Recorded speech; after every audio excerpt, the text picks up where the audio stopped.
This is how we can stop the iPhone from asking for a password when downloading apps. So if you're new on Foxtecc, subscribe and we can get started. So actually, to set that up, there are more places inside of the settings, but we have to go there and find the screen time section at first.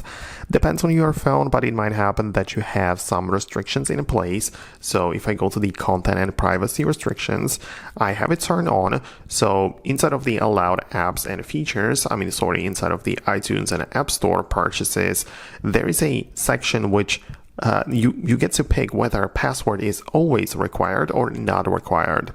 So that's something which might be set to don't require, so you can set it to always or the other way around, however you like it, but you can as well disable the restrictions altogether. So that's something that you might need to check out because this could be asking for the password all the time.